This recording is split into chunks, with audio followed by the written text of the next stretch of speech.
Bueno, es un día de lluvia, ¿verdad? A quienes pudimos salir temprano de casa ya no nos detuvo, pero otros probablemente ya no tuvieron oportunidad de salir, pero gracias a Dios por la experiencia de vivir cada día. La vida sin duda alguna es un regalo de Dios. Dice la hermana Bárbara Johnson, una mujer que vivió una serie de circunstancias personales, familiares. Dice ella, cualquier día con los pies sobre la tierra es un buen día. A veces solemos quejarnos porque la lluvia o el frío, o el viento, ¿verdad? El sol, y nos quejamos. Quien a veces tiene ya los días contados porque se va a morir y lo sabe, dice, ojalá quisiera vivir un año más o un día, no importa cómo fuera, pero que Dios me dejara vivir otro día. A veces ya no pasa. Así es de que la invitación es a que nosotros podamos, hermanos, agradecer a Dios por los días que vivimos, sean como sea, ¿verdad? Necesitamos aprender a agradecerle a Dios, dice la Biblia, en todo. Le invito a que abra su Biblia en 2 Corintios 2. Segunda carta de Pablo a los Corintios, capítulo 2.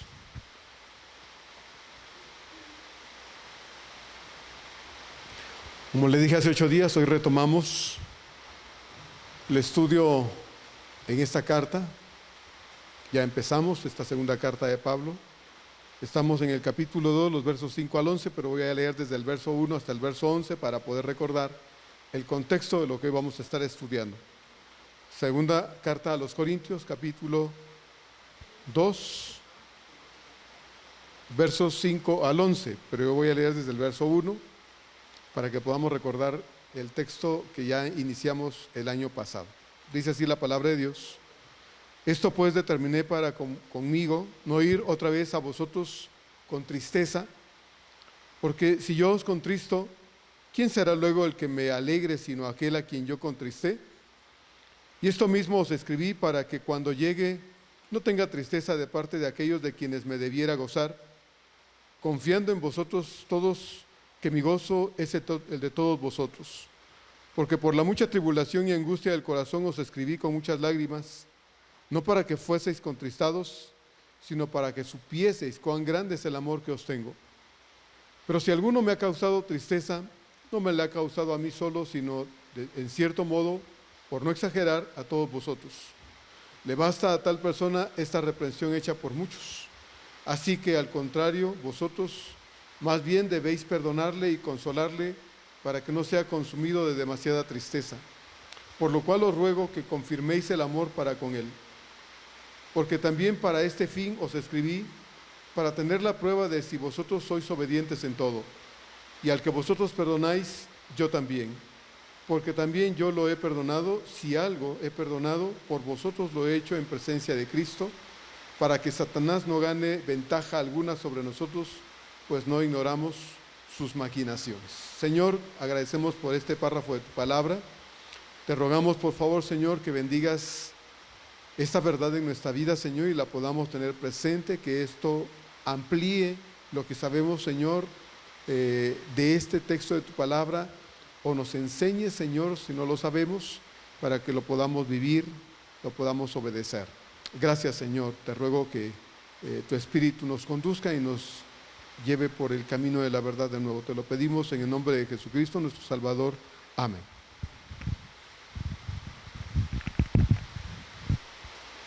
En el plan de Dios para nosotros como iglesia, Él ha contemplado que a través de sus pastores pueda haber el cuidado de su iglesia en todos aquellos aspectos que ésta tenga que ser cuidada, incluyendo el hecho de que en ocasiones algunos de sus miembros tengan que ser confrontados por alguna conducta fuera de la voluntad de Dios y que no puede ser pasada por alto, sino que tenga que ser corregida para provecho suyo y para el fortalecimiento de la iglesia de Cristo.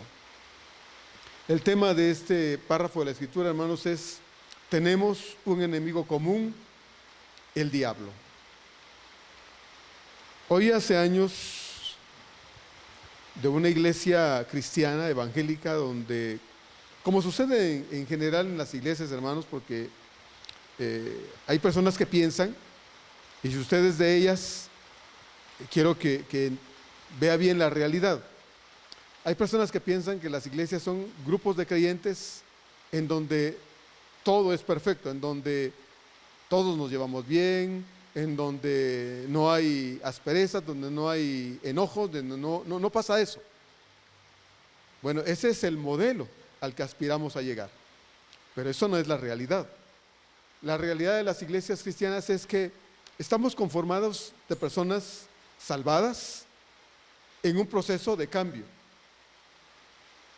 Mediante el estudio de la Biblia, lo que Dios desea es que nuestra vida sea transformada.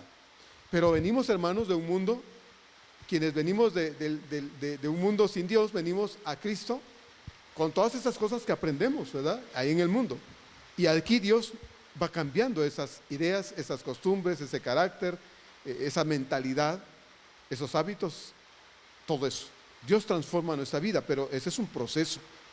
Y en ese proceso nos vamos a equivocar muchas veces y nos vamos a llevar entre los pies a alguno o a algunos.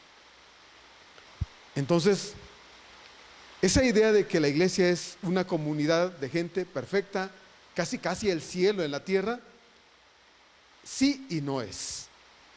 Porque cuando ya nos adentramos a la iglesia y empezamos a conocer a nuestros hermanitos, nos empezamos a dar cuenta, híjole, la hermana tiene un carácter, el hermano tiene, híjoles, o me van conociendo a mí, ¿no? Y se dan cuenta de que yo no soy una perita en dulce, parezco, pero no lo soy. Entonces, muchos se desencantan y dicen, oh, yo no pensé que la iglesia fuera esto. Y entonces, mejor se van. Dicen, voy a buscar una iglesia donde no haya esas cosas. Y buscan una iglesia y dicen, ay, esto parece el cielo. Y en primera instancia, cuando recién llegan, dicen, ay, qué bonito. No es como la iglesia de donde vengo. Y se quedan ahí. Y cuando empiezan a conocer a la gente, se dan cuenta que la realidad es la misma. La misma. Pues esta iglesia cristiana de la que le hablo, en esta iglesia, como suele suceder en todas las iglesias, había problemas de repente. Algunos hermanos se enojaban, pero algunos problemas no se solucionaron y empezaron a crecer, de modo que empezaron a haber conflictos entre la iglesia, de modo que pasó lo que en la iglesia de los Corintios. Habían grupos chocando entre ellos. Pero un día, estos problemas llegaron al punto de que empezaron a decirse de cosas y llegaron a los golpes, así como usted lo está oyendo. Y entonces la gente que pasaba por ahí, los vecinos llamaron a la policía. Y llegaron las autoridades y encontraron a los hermanos peleándose. Y entonces se llevaron algunos a la delegación, ¿verdad? Los llevaron detenidos y las autoridades cerraron el templo. Lo cerraron. Dijeron que si para eso se reunían, entonces ya no. Y cerraron el templo. Esto obviamente se supo, hermanos, y fue de mucha vergüenza para la obra de Dios. Un pésimo testimonio de esta iglesia, y la gente, hermanos, se empezó a decir cosas terribles de la obra de Dios por la conducta de estos hermanos que no pensaron más que en el hecho de, este no se va a salir con la suya y hoy le voy a demostrar quién soy yo, como a veces sucede, ¿verdad? Hay gente que dice, mira, yo soy así, me conoces, y si no quieres nada conmigo así, pues entonces pinta tu raya, como decimos aquí en México, pinta tu raya, porque el día que te metas conmigo me vas a conocer. Híjoles. Como vimos la última vez, y este es un pequeño resumen en un par de minutos, el interés de Pablo por la iglesia de los Corintios y su bienestar espiritual le llevó a él a tomar fuertes y determinantes decisiones, resoluciones para poder confrontar los problemas que los creyentes corintios tenían en la iglesia. Decisiones que no fueron fáciles para Pablo en su momento, porque honestamente Pablo jamás hubiera querido regañar a sus hermanos. De hecho, en el párrafo que ya leímos desde el verso 1, usted puede ver que de hecho Pablo no fue a la iglesia en Corinto a confrontar a sus hermanos personalmente, sino prefirió mandar una carta, para que esa carta, la llaman la carta severa.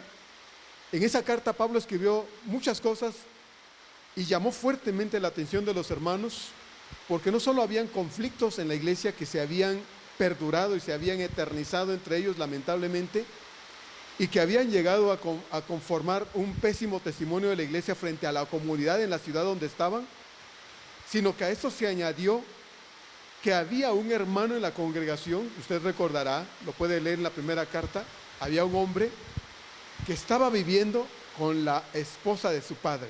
Imagínense, un caso de incesto. Este hombre vivía con la mujer de su padre y la iglesia no había hecho nada para que esto se resolviera.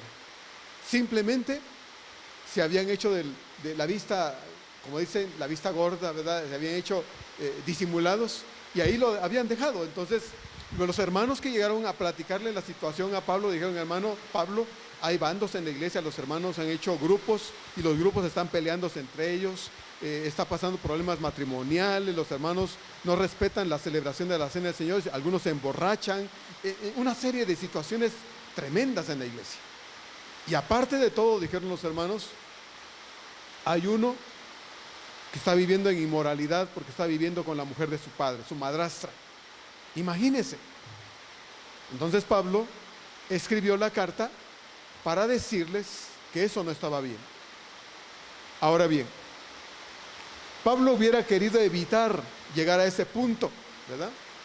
Al punto de regañar a los hermanos.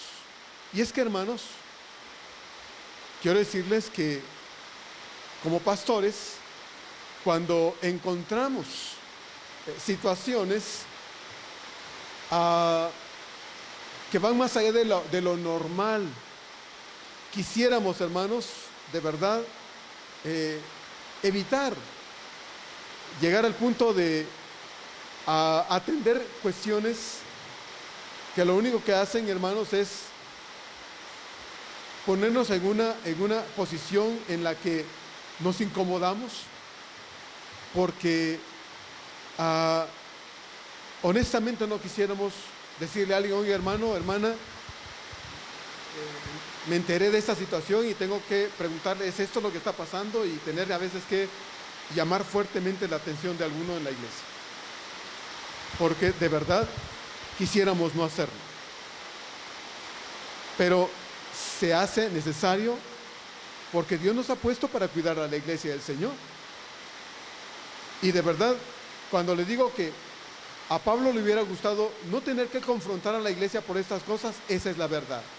Le hubiera gustado no tener que pasar por esas crisis, por esa situación, pero lo tuvo que hacer.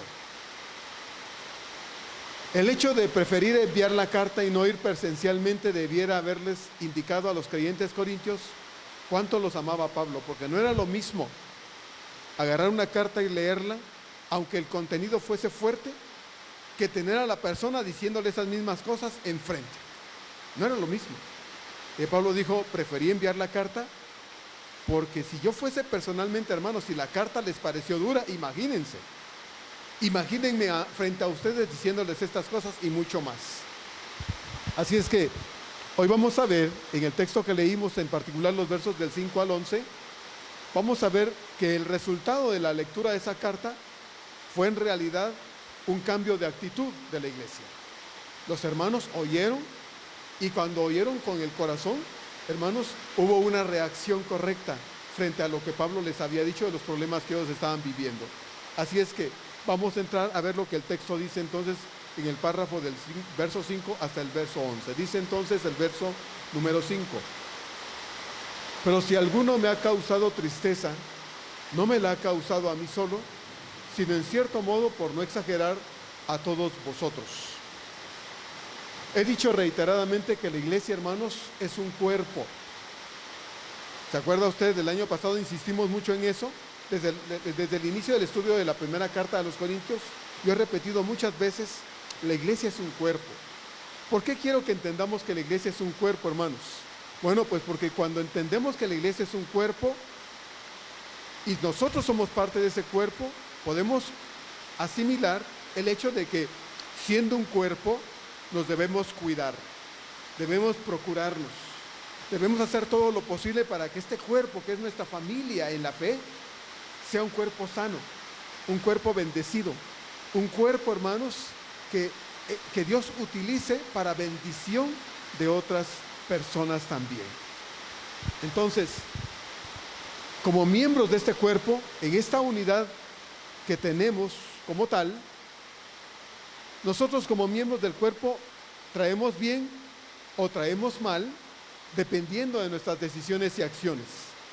Es imposible pensar, o mejor dicho, es incorrecto pensar, hermanos, que lo que cada uno de nosotros hagamos en la vida personal, cuando nos vamos de aquí, cuando hacemos lo que hacemos fuera del templo, es un error pensar, eso no afecta a la iglesia. Mi vida personal es una cuestión muy aparte de lo que es la iglesia.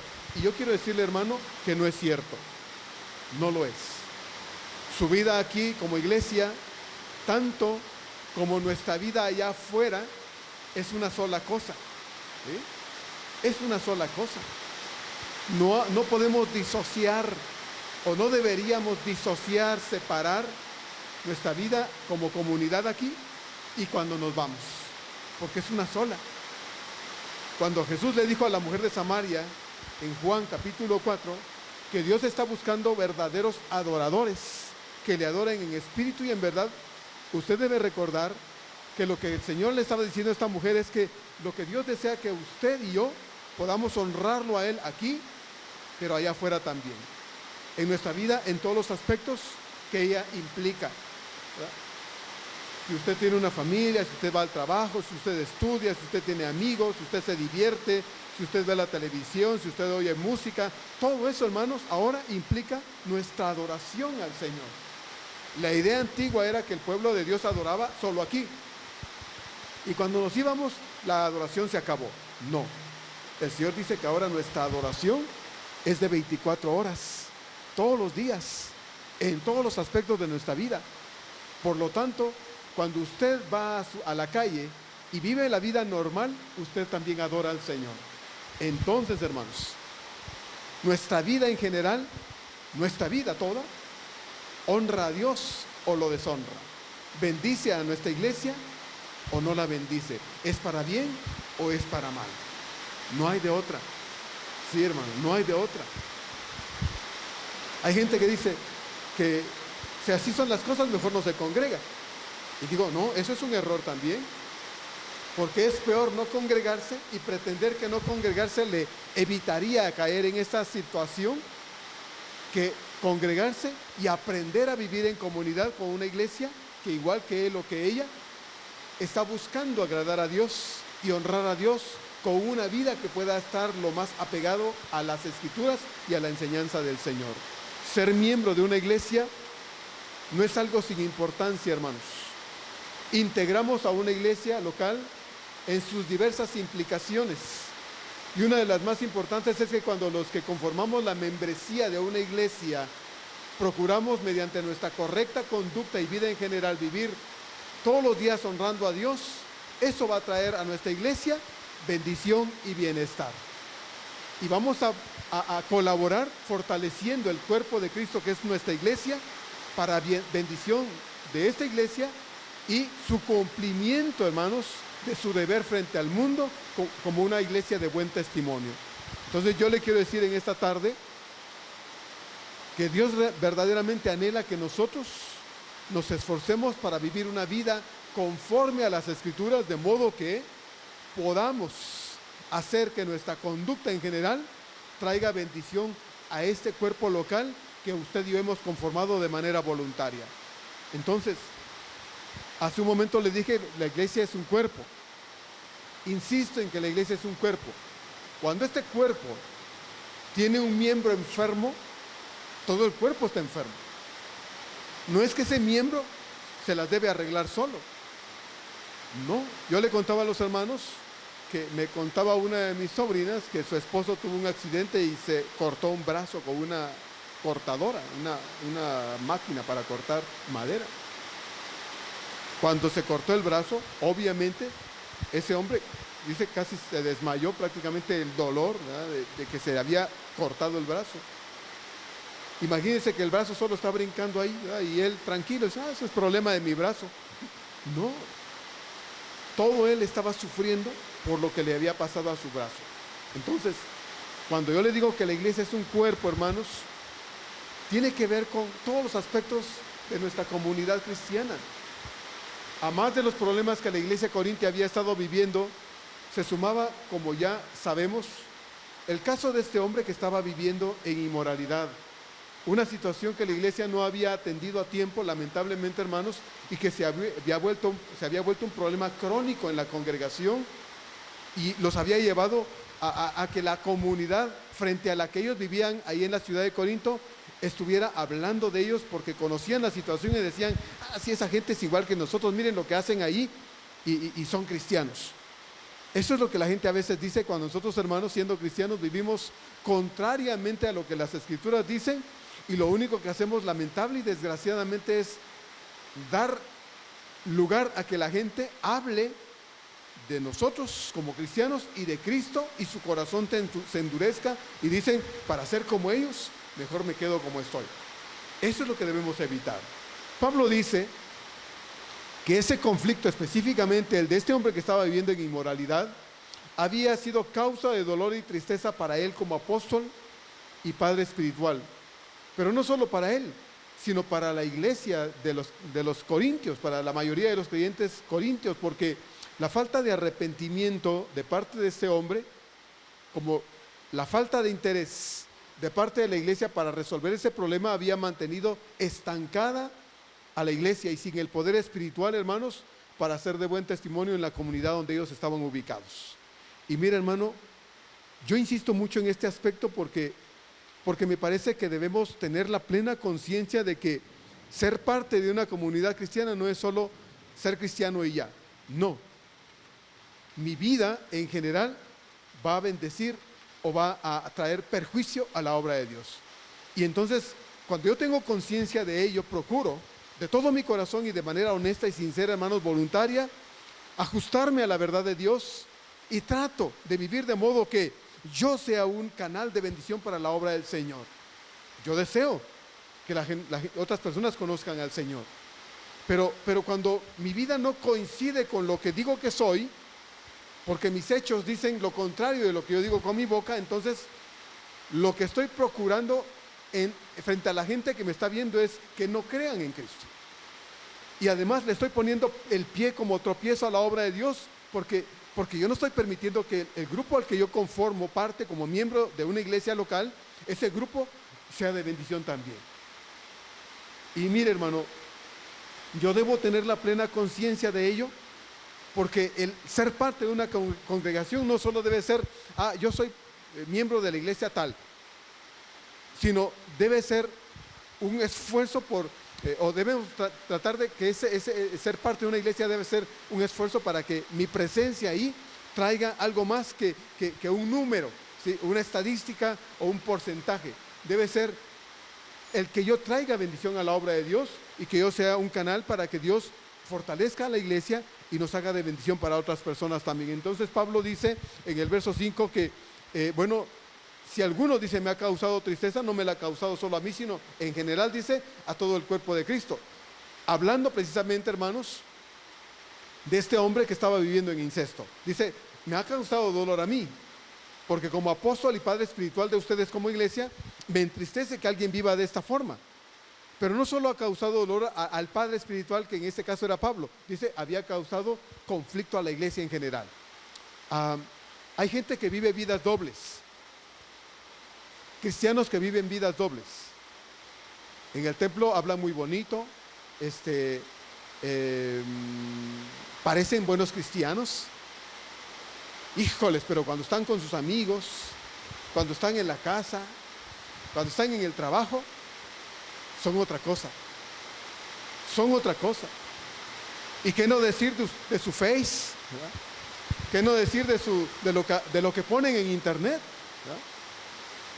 Hay gente que incluso hasta parece que se sienten orgullosos de subir fotos con la copa de alcohol en la mano, con la cerveza en la mano. y son cristianos. O fotos de su noche de desvarío en el antro y lo suben y no se dan cuenta, hermanos, que eso no es bueno, que lejos de traer bendición al reino de Dios y a la obra de Dios, está perjudicando la obra de Dios. Porque, hermano, eso ya no va con nosotros. Por eso Pablo dice, hablando a los corintios también, dice, si alguno está en Cristo, ¿qué es? Dice, es nueva criatura. Las cosas viejas han quedado atrás. Y aquí todas están siendo hechas nuevas. Yo viví en un mundo de alcohol, de pachanga, de desvaríos, pero venido al conocimiento de Dios, eso se quedó. Eso ya no va conmigo, ¿sí? Ya no va conmigo. Eso era parte de mi vida pasada. El desperdicio de mi vida en los bares, en los antros, en las fiestas, el desperdicio de mi vida en el alcohol, las drogas, usando mi cuerpo para cosas que no sirven. Mire, yo sé que, por ejemplo, los chicos hoy, incluso adultos hoy, ven que, pues me voy a hacer un tatuaje, me voy a hacer una figura ahí en mi cuerpo. Porque otros lo hacen, ¿tú lo vas a hacer? No, hermano. La Biblia, lea usted Levítico. Dios dice en su palabra que no debemos hacernos marcas en el cuerpo. Eso no está permitido porque este cuerpo no me pertenece a mí, le pertenece a Dios.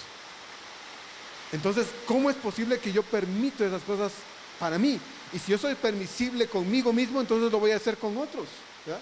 Si yo me lo hago a mí mismo, si yo me lo concedo a mí, me lo permito a mí, cuando alguien me pregunta, ¿qué le voy a decir? No, pues sí, hazlo, ¿verdad? Porque yo soy permisivo conmigo mismo.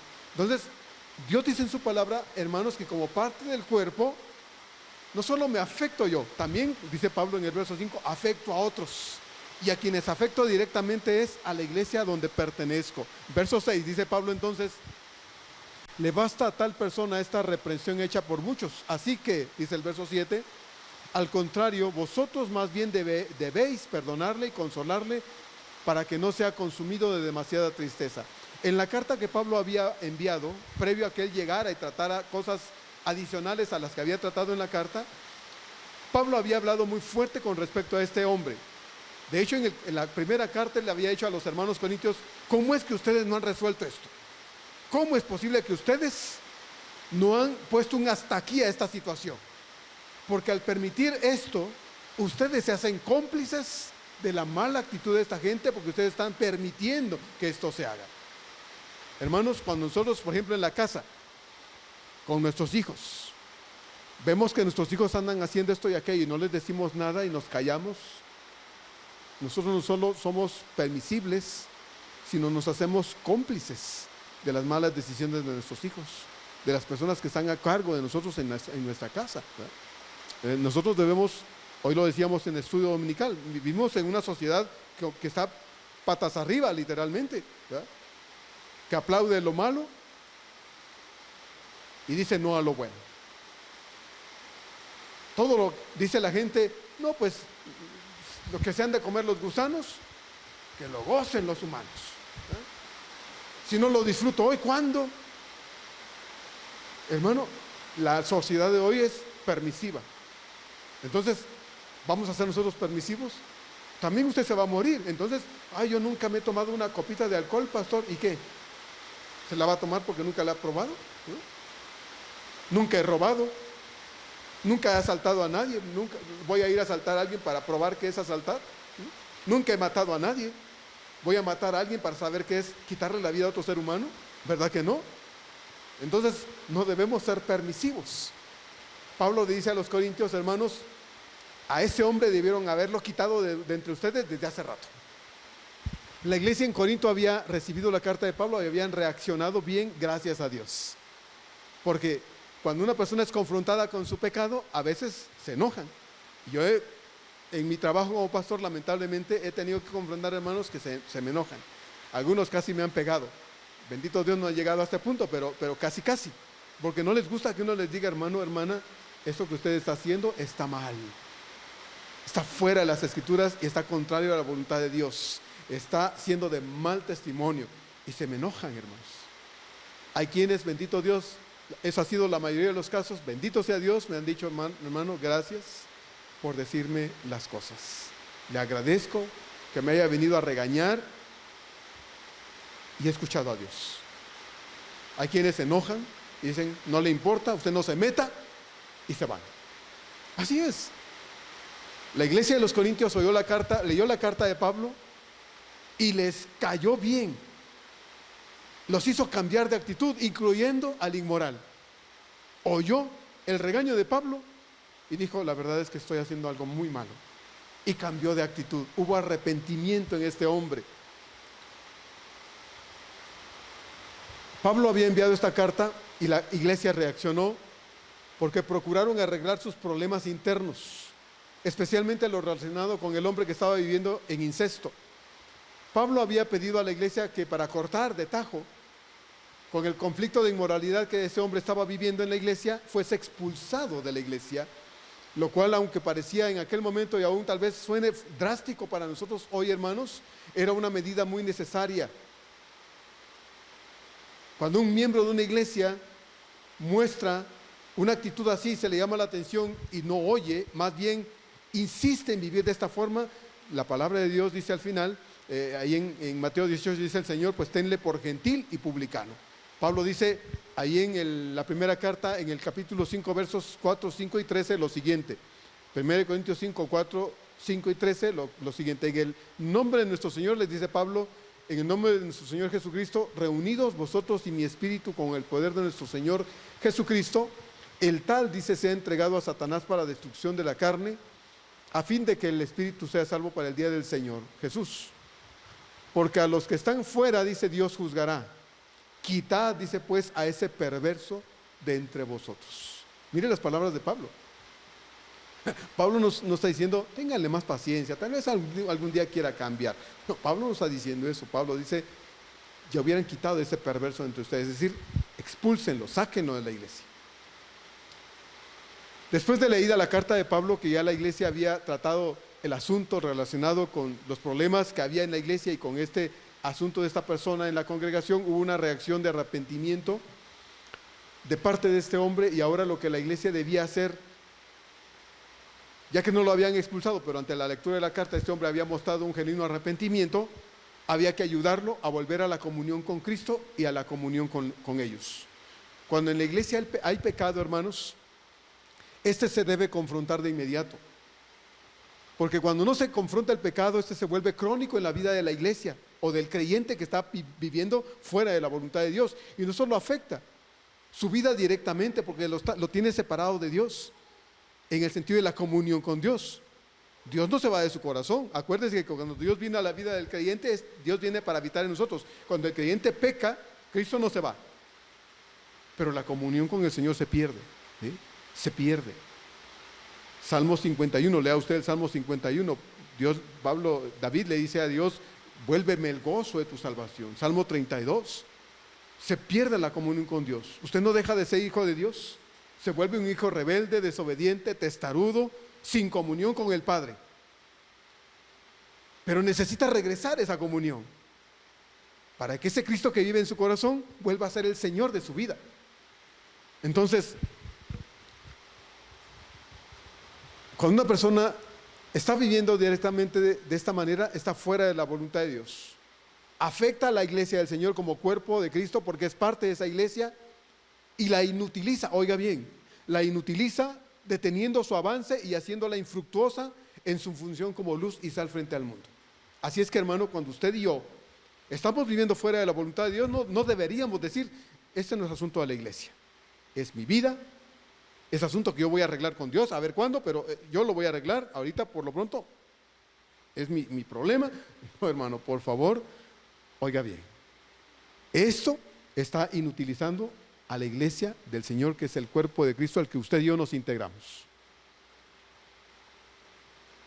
De nuevo, yo no puedo aislar mi vida del conjunto de personas creyentes a las que me uno cuando soy parte de una iglesia local. Todo pecado se debe confrontar, porque cuando el pecado se esconde, lo solapamos, no solo nosotros que estamos viviendo mal quizás, sino además la iglesia cuando lo sabe y no hace nada para sanar la parte enferma de ese cuerpo, entonces la iglesia se hace cómplice del pecado y el que vive en pecado se vuelve insensible a la voz de Dios, que le dice todo el tiempo que está mal y que debe cambiar de conducta. Hace 8 días yo le decía, el corazón se vuelve calloso, insensible, y viene al templo y se va diciendo, la palabra de Dios no penetra en su corazón, se ha vuelto insensible. Cuando la iglesia corintia confrontó al pecador inmoral, este reaccionó bien, se arrepintió y ahora la iglesia debía ayudarlo, amarle y reintegrarlo a la comunión con todos los demás. Aquel dicho de que el árbol caído hay que hacerlo leña no se aplica aquí, hermanos. No. Lo que pasa en muchas iglesias es que cuando un hermano peca, ¡ay, ese hermano tan bueno que se veía! Y miren, era un gran pecador. Y empezamos y las llamadas, y hasta en el WhatsApp de la iglesia y en el Face, ya todo el mundo se enteró. ¿Ya supiste que el hermanito? No, hermano, no hagamos leña del árbol caído. Lo que debemos hacer es orar y pedirle a Dios, Señor, ayúdale, hermano. Porque si fuera yo, quisiera que me hicieran leña, ¿no? Quisiera que me hicieran pedazos, que me pusieran de mal ejemplo en internet, ¿no? Hasta una foto apareció mía ahí, ese es el pecador de nuestra iglesia, mírenlo, conózcanlo. No, hermanos, no es así. Si yo soy, quisiera que a mí me amaran, que a mí me dieran la oportunidad. ¿Se acuerda usted de la mujer pecadora en Juan? ¿Verdad? Cuando el Señor estaba ahí haciendo quién sabe qué en el suelo, llevaron a una mujer, ¿se acuerda? Le dijeron, Señor, y la tiraron ahí. Y a mí siempre me ha causado mucha indignación el hecho de que solo a la mujer llevaron, porque no llevaron a los dos, pero llevaron a la mujer y la tiraron ahí y le dijeron, Señor, esta mujer ha sido encontrada en el acto mismo de adulterio. La ley dice que hay que apedrearla. ¿Tú qué dices? Y el Señor les contestó, como insistieran en preguntarle, les dijo, el que de ustedes esté libre de pecado, empieza a tirarle la piedra. Y se acuerda que dice el texto de la Biblia, dice que uno a uno, desde el más joven hasta el más viejo, se fueron. Y cuando el Señor levantó los ojos otra vez y no vio a nadie sino a la mujer ahí, le dijo, ¿y dónde están los que te acusaban? Y ella dijo, pues Señor, se fueron. Y el Señor le dijo, pues vete y no peques más. Hermano, el único que puede tirarnos de pedradas no lo hace, sino te da la vida y te permite que entiendas que esa no es su voluntad, porque su voluntad es que te levantes de esa situación y lo honres a Él. Te has honrado a ti mismo, has honrado tu necedad, has honrado tu voluntariedad, has honrado tu corazón tenebroso, asqueroso, pero no has honrado a Dios. Es tiempo de honrar a Dios. Eso es lo que Dios te dice, hónrame a mí. Eso es lo que le dijo a la mujer, vete y no peques más.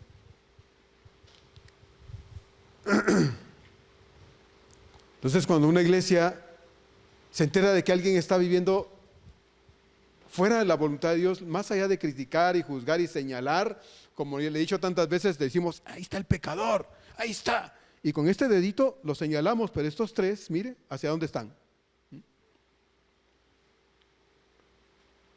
Porque es fácil decir, ese hermano es un hipócrita. ¿Se acuerdan que dijo el Señor? ¿Por qué ves la paja en el ojo de tu hermano y no ves el tronco que está atravesado en el tuyo?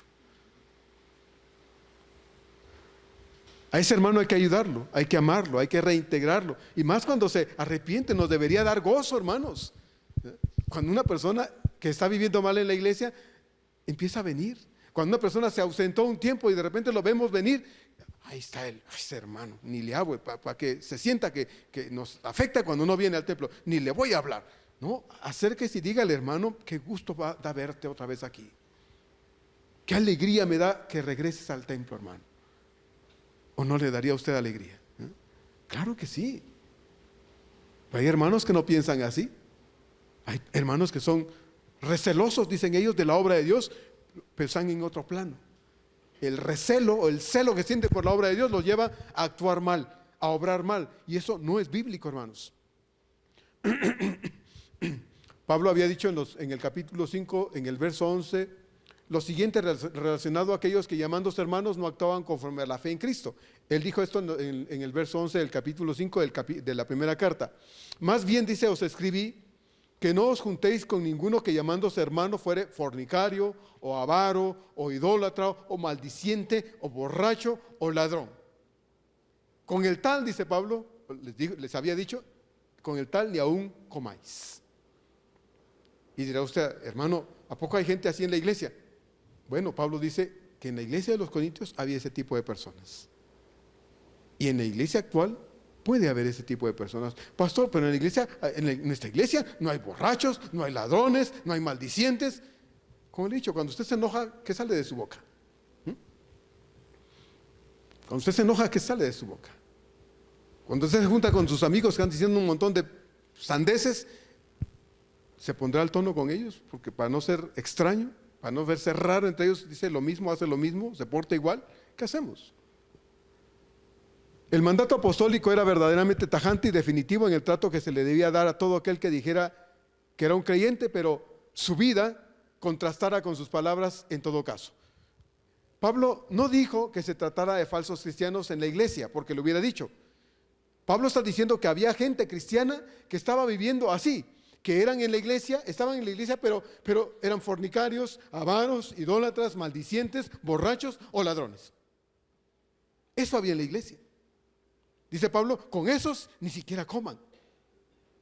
Pablo no está diciendo que había que discriminar a esa gente, más bien que si después de haberles dicho las cosas, enseñado y llamado de atención, seguían viviendo así, dice Pablo, no se junten con ellos, para que se den cuenta de que esa actitud, no ellos, sino sus actitudes no son aquí aprobadas ni son aplaudidas. Bueno, en este caso se debía cortar el trato y la comunión con ellos, porque eran como la levadura que contaminaba a los demás. Si se podía aplicar esta regla apostólica, había que hacerlo respecto al hombre también que estaba viviendo en incesto en la iglesia y que la iglesia no había hecho nada para resolverlo. Frente a la reincidencia pecaminosa de personas fornicarias, avaras, idólatras, maldicientes, borrachos, ladrones o lo que sea, la iglesia siempre debe tener una actitud tajante, porque estas cosas, hermanos, no se deben aplaudir. No se deben aplaudir. Pero esto, hermanos, es en relación con, y yo lo pongo en pecados, entre comillas, en pecados evidentes o tan visibles como la inmoralidad, el incesto, el adulterio, la borrachera, la homosexualidad, el robo, etc. Pero, y aquí viene la pregunta, ¿y qué con aquellos pecados que no son tan, entre comillas, evidentes, hermanos, como la mentira, como el chisme, como la lujuria, la envidia? ¿Qué con eso? Que no vemos, pero está ahí. ¿Qué con aquello que es crítica y que destruye a otros? Ay, esta es hermanita, es hermana. Hay gente que es bien en la iglesia, ¿verdad? Son los hermanos tijera en la iglesia. ¿Qué con vicios ocultos que nadie sabe que los tengo, verdad? Pero el dinero no me dura, pastor. Es que soy comprador compulsivo. Apenas le llegó el dinero a las manos, ya no lo tuvo. Se lo gastó en cualquier cosa. Gastan el dinero irresponsablemente. O las apuestas, ¿verdad? Con juegos de azar, juegos de cartas, peleas de gallos, las maquinitas. Ahí está todos buscando el partido y ya está mandando su quiniela a ver si, ay, sí me gano algo. Y ahí está gastándose el dinero en cosas. Hermanos, ¿qué con eso? ¿Qué con eso? Juzgamos otras cosas, ¿ya? Pero no nos damos cuenta de aquellas que están allí, pero que igualmente hacen daño a la obra de Dios. Mire, la iglesia toda debemos tener mucho cuidado de nuestra forma de vivir cada día, porque si bien muchas prácticas fuera de este templo no son visibles a la iglesia del Señor, no por eso no son visibles a los ojos del Señor. Muchos pecados pueden permanecer ocultos a la iglesia por años, pero a cada uno de nosotros debería importarnos que siendo parte de este cuerpo local que es nuestra iglesia, nos debe preocupar que seamos más causa de bendición que de tropiezo y perjuicio a la obra del Señor. Pablo dice entonces, a esta persona le bastó la reprensión hecha por muchos. Y a Pablo le alegraba que ese inmoral hubiese mostrado un genuino arrepentimiento y que estuviera dispuesto a dejar esa vida de inmoralidad para ajustarse a la voluntad de Dios. Verso 8 y verso 9. Pablo dice entonces, por lo cual os ruego que confirméis el amor para con él, porque también para este fin os escribí, para tener la prueba de si vosotros sois obedientes en todo. La iglesia no es un núcleo de personas perfectas, como ya le he dicho reiteradamente, sino una congregación de gente imperfecta en vías de perfeccionamiento. Alguien dijo que las iglesias son una especie de hospital espiritual, donde los salvos vamos para ser sanados y restaurados delante de Dios. Y sí, tiene razón. Venimos al Señor, ¿verdad?, con vidas hechas pedazos un día, diciendo al Señor, mi necedad, mi vida fuera del conocimiento de ti, Señor, me hizo llegar a estas circunstancias. Yo he conocido gente con enfermedades como SIDA, hermanos, con enfermedades terminales, diciendo, a esto me llevó mi vida sin Dios, pastor, pero ahora aquí estoy y me voy a morir, pero gracias a Dios tengo a Cristo en mi corazón. Hace años conocí a un muchacho que su mamá me llevó, estaba en el hospital, yo no sabía qué estaba padeciendo, un muchacho como de 20 y tantos años, y ya cuando me platicó, me dijo, es que yo, pastor, conocí a Dios desde niño, pero me aparté del Señor, con los amigos hice esto y aquello, y un día empecé con problemas de salud, y fui diagnosticado positivo con VIH. Y hoy estoy aquí, pastor, y con lágrimas en los ojos me decía, un muchacho como de 23, 24 años, hermanos, me decía, pastor, estoy arrepentido, pero sé que mi arrepentimiento no va a cambiar lo que ahora estoy sufriendo. Pasó unos meses enfermo, su situación lo llevó a empeorar, hasta que un día murió. Conocí a otro muchacho hace años que se apartó de Dios, yendo con sus amigos una carretera por ahí, se fueron al barranco, se accidentaron y bueno, no hubo muertos, gracias a Dios, él los pudo rescatar, porque dice, olía a gasolina y mejor saqué a mis amigos allá en el fondo del barranco, estábamos muy lastimados todos, los saqué, nos pudimos comunicar con gente bueno, para que nos fueran a sacar de ahí. Llegaron los paramédicos, todo el mundo llegó, y cuando me examinaron me dijeron, oye, ¿cómo pudiste hacer eso? Porque tu espalda está bien lastimada. Y me dijeron, si no te cuidas, vas a estar acostado, literalmente, no sé cuánto tiempo estuvo acostado, dice, vas a quedar cuadraplégico. Y entonces en ese tiempo me dijo, pastor, yo me di cuenta de que estaba fuera de la voluntad de Dios, le pedí perdón a Dios, le dije, Señor, si es tu voluntad, ayúdame a sanarme. Literalmente estuve acostado meses, Dios me concedió volver a caminar. Y hasta la fecha, hermanos, hasta donde la última vez que supe de este chico, andaba por ahí en una iglesia sirviendo al Señor. Es gente que vuelve al Señor, gracias a Dios, pero hay gente que ya no, como este otro que se murió.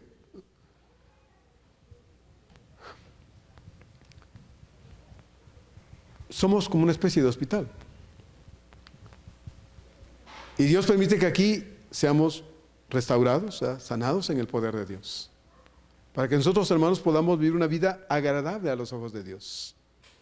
Pablo fue drástico en su mandato apostólico con respecto al pecador inmoral, pero también es tierno y compasivo porque sabe que el que peca, cuando verdaderamente se arrepiente, hermanos, lo que necesita es sentirse amado, protegido, motivado a superar sus problemas espirituales. Él confía, esa persona que es restaurada, confía que sus hermanos que conocen la Escritura lo van a ayudar, y rodeado de amor espiritual y amor de sus hermanos en la fe, lo van a ayudar a superar sus problemas para que él se pueda unir e integrar a la iglesia del Señor para poder ser de bendición también en la vida de otros. La iglesia debe ser capaz de hacer sentir al pecador arrepentido, hermanos, parte de la iglesia, alguien a quien se le ama a pesar de lo ocurrido, y no alguien extraño, alguien raro entre ellos porque es su hermano, uno que cayó pero que por la gracia de Dios se ha levantado y no es más pecador que cualquiera de los otros que conforman ese grupo de pecadores a los que Él se ha unido como iglesia local. Pablo está llevando también a la iglesia de hoy, a nosotros en este caso como iglesia local, hermanos, a obedecer el resumen del decálogo que dice en Marcos 12, 30 y 31 lo siguiente: y amarás al Señor tu Dios con todo tu corazón y con toda tu alma y con toda tu mente y con todas tus fuerzas. Dice el Señor, este es el principal mandamiento. Y luego agrega en el verso 31 de Marcos 12, y el segundo es semejante: amarás a tu prójimo como a ti mismo. Si usted, hermano, cayera en pecado, ¿qué querría que su iglesia, de la cual usted conforma parte, hicieran con usted? ¿No querría que le ayudaran? ¿No querría que le amaran a pesar de todo? A mí sí. Si yo como pastor hiciera algo terrible, que le ofendiera a usted, que le lastimara a usted, yo querría que usted me amara a pesar de todo.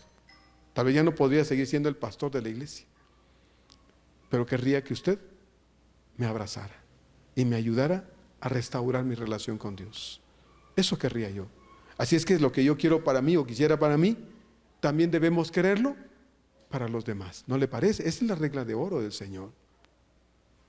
La iglesia del Señor debe ser capaz de aplicar la censura y señalar el pecado, cualquiera que éste sea, hermanos. Debe ser capaz de hacer eso cuando sea necesario, con el fin de mantener a la iglesia pura a Dios. Pero también debe ser capaz de restaurar al pecador arrepentido con verdadero amor cristiano. Las dos cosas deben ser parte de la iglesia.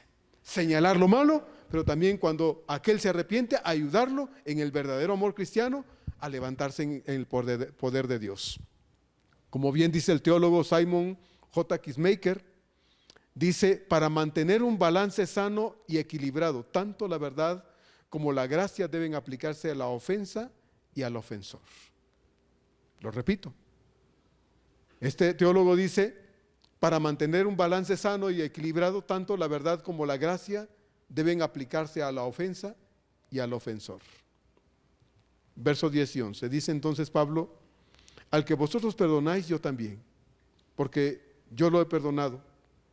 Si algo he perdonado, por vosotros lo he hecho en presencia de Cristo, para que Satanás, termina diciendo en el verso 11, no gane ventaja alguna sobre vosotros, sobre nosotros, pues no ignoráis sus maquinaciones.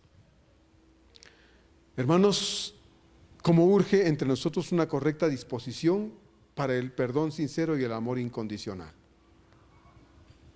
Porque muchas veces juzgamos a los demás de acuerdo a la medida en que yo me veo a mí mismo. Y como pues yo me veo un buen cristiano, me veo una persona entregada a Dios, etcétera, etcétera, así creo que los demás deben ser. Y cuando ellos no son como yo los he perfilado, entonces se caen de mi estima, de mi amor, y entonces ya no me caen bien. Ya no me caen bien. Hermano, la Biblia nos dice que debemos decir que todos debemos ser iguales. No, bendito Dios, hay diversidad en la iglesia. Pensamos diferente, tenemos diferente carácter, ¿verdad? Vemos las cosas de diferente manera. Pero una cosa que es común en nosotros, hermanos, es nuestro interés por agradar a Dios y honrarlo en todas las cosas. Yo creo que sí. Pablo era incapaz de guardar rencor contra nadie. No, Pablo no era uno que decía: este me la hizo y me la va a pagar un día. No, esta iglesia me ha hecho pasar duros momentos, ya no los quiero. Mire, Pablo, hermanos, no guardaba rencor en su corazón. No, hermanos. Había en su corazón disposición, y yo creo que predisposición, sí, pero para el perdón y el amor hacia sus hermanos. Eso sí había en el corazón de Pablo. A mí alguna vez me dijeron: pastor, ¿y a usted alguna vez le ha ganado el odio contra alguien? Y yo me puse a pensar, pues creo que no, gracias a Dios, no. Porque a veces es difícil amar a ciertos hermanos. Como he dicho en otras veces, algunos hermanos son como ese nopal espinoso, ¿verdad? Que dice, para sus espinas y dice: no te acerques. Ya, bueno, está bien, no me acerco, pero lo quiero mucho, ¿verdad? Aunque sea de lejos, le digo: lo quiero mucho. Le aprecio. No lo puedo abrazar porque no se deja. No le puedo amar más porque no me deja hacerlo. pero le amo. Le amo. Y Pablo, hermanos, tenía predisposición para amar a sus hermanos, para perdonar a sus hermanos. ¿Cuánta gente le hizo daño a Pablo y Pablo simplemente perdonaba? Hermanos, ¿acaso no faltan nunca motivos para enojarnos entre nosotros? Que si esto, aquello, que si esto o lo otro. Muchos pueden ser los motivos o excusas para enojarnos unos contra otros, pero debemos siempre estar dispuestos a perdonarnos, a tenernos paciencia. Debemos siempre estar dispuestos a poner por delante el verdadero amor cristiano, como dice Romanos 12:9. El amor sea, dice Pablo, sin fingimiento. Cuando usted me dice, pastor, lo aprecio, yo se lo creo. Se lo creo. Yo no tengo por qué dudar. Porque lo que usted me dice, yo se lo creo. Si usted me dice, pastor, lo aprecio, por dentro dice, pero no sabe cómo me cae de mal, esa es cosa suya. Esa es cosa suya. Si usted me está diciendo que me quiere, que me aprecia, que me estima, yo se lo creo. Ya lo que usted sienta por dentro es un asunto suyo, ¿verdad? Con Dios. Ya no es cosa mía. Si usted me da la mano y me da un abrazo, yo lo valoro mucho. Yo le doy a ese abrazo, a ese apretón de manos, un valor muy grande. Porque viene de alguien a quien yo también amo y aprecio mucho, ¿sí? Si usted me saluda y me da un beso, yo valoro esa acción, porque sé que viene de alguien que me está diciendo con esa acción que yo le soy a usted una persona de valor. Yo lo aprecio. Por eso Pablo dice, Romanos 12:9, el amor sea sin fingimiento. Pablo cierra este párrafo recordándole a los creyentes corintios que una iglesia donde el ambiente está cargado de celos, de críticas, de chismes, enojos, rencores guardados, peleas injustificadas, flojera y toda clase de mal, solo es campo fértil para que Satanás haga su trabajo. Y hermanos, el diablo, sí hace bien su trabajo cuando le damos chance y lugar entre nosotros. Él sí lo hace bien. Ese es como una cucaracha que se mete donde sea e infesta todas las cosas, infecta todas las cosas, echa a perder todo. Él no espera un gran espacio para meterse, se mete. Por eso Pablo dice, ya sabemos cómo es, ya lo conocemos, deberíamos saberlo, deberíamos examinar a nuestro enemigo y darnos cuenta de que ese no está buscando sino matarnos, destruirnos. El Señor dice en Mateo 12:30 estas palabras, son palabras del Señor: el que no es conmigo, contra mí es, y el que conmigo no recoge, desparrama. Cuando nosotros no somos cuidadosos, hermanos, de nuestras actitudes mutuas, entonces solo damos lugar a situaciones indeseables que son tierra fértil para que el diablo estorbe, detenga y complique el avance de la iglesia aquí en este lugar. Nosotros somos responsables, todos, hermanos, sin excepción. Si usted es miembro de la iglesia, todos somos responsables sin excepción de crear, con la ayuda y la dirección del Espíritu Santo, un ambiente de cordialidad, un ambiente de verdadera camaradería cristiana y amor sincero. No digo con esto que andemos de abrazo y beso todo el tiempo, no, hermano. Pero que nos respetemos, nos cuidemos y que procuremos mostrar un carácter genuinamente amistoso y de amor cristiano entre nosotros las veces que estamos reunidos. A mí me hace falta ver a los que no vienen. Me hace falta. Y si puedo les llamo, les pongo un mensajito para decirle, hermano, hermana, le extrañamos. Porque ese es mi sentir, le extraño. Me hace falta verle aquí, usted es parte mía. Si un día amanezco y no tengo mi brazo, uno de mis brazos, ¿qué pasó? ¿No? ¿Qué pasó? Me voy a poner a chillar, a gritar, espantado, porque no tengo mi brazo. Pero bendito Dios, eso no me pasa. Entonces, me hace falta verle aquí. Me hace falta cantar con usted. Me hace falta adorar al Señor junto con usted. Me hace falta. Entonces, no es que andemos de abrazo todo el tiempo, no. Lo que un ambiente de camaradería cristiana y amor sincero significa es que podamos crear con la disposición de todos una relación de verdadera amistad donde la presencia de nuestro Señor sea real, profunda y el pegamento que nos una todo el tiempo, hermanos, y en cualquier circunstancia, sea la presencia de Dios entre nosotros siempre. Que sea eso. Porque si no es así, entonces, como dice Pablo en el verso 11, ya sabemos las maquinaciones de nuestro enemigo y va a causar daño, separación, división entre nosotros. Y una iglesia dividida, hermanos, peleada, con enojos, donde vamos al templo a ver cómo viene la hermana, a ver sus zapatos, a ver su ropa, esa iglesia no es de bendición para el Señor. Y si esas son nuestras costumbres, tengamos cuidado. Como le dije hace un rato, hay cosas que son visibles, pero hay otras que no lo son. Y debemos también preocuparnos de que esas cosas no estorben la obra de Dios. Y quitárnoslas, ¿verdad? Abandonarlas porque no son de bendición para la obra de Dios. Entonces, hermanos, somos responsables de crear un ambiente donde la presencia de Dios sea real entre nosotros. ¿Será posible esto, hermanos? ¿Será posible? Ojalá que sí. Ojalá que sí. Usted y yo estamos llamados a que eso sea una realidad aquí. Vamos a orar. Amado Señor, en esta tarde te agradecemos por concedernos la oportunidad, Señor, de reflexionar en este texto de tu palabra.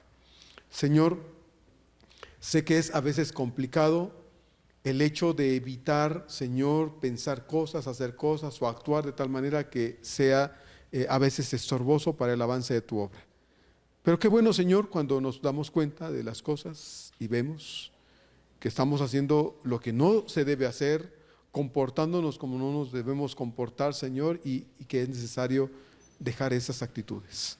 Señor, nosotros deseamos, yo creo que sí, Padre, ser un medio de bendición para tu obra aquí, y te pedimos que nos ayudes, pues, Señor, a que nosotros podamos amarnos de verdad, disfrutar, Señor, de este compañerismo cristiano que, Señor, por lo menos el día domingo podemos expresar y experimentar aquí en este lugar, y que podamos, Señor, pues habiéndonos ido de este lugar, Señor, llevar ese sentir a donde quiera que estamos, para ocuparnos, preocuparnos e interesarnos unos por otros, Señor, porque somos un cuerpo en Cristo Jesús. Muchas gracias, Señor, por tu palabra. Ayúdanos, pues, Señor, a amar la verdad y a desear, Señor, con todo nuestro corazón, interesarnos unos por otros, Padre, y preocuparnos, orando unos por otros para que haya bendición en tu iglesia, Padre, y no otra cosa. Te lo pedimos, por favor, Señor, en el nombre poderoso de Cristo Jesús. Amén.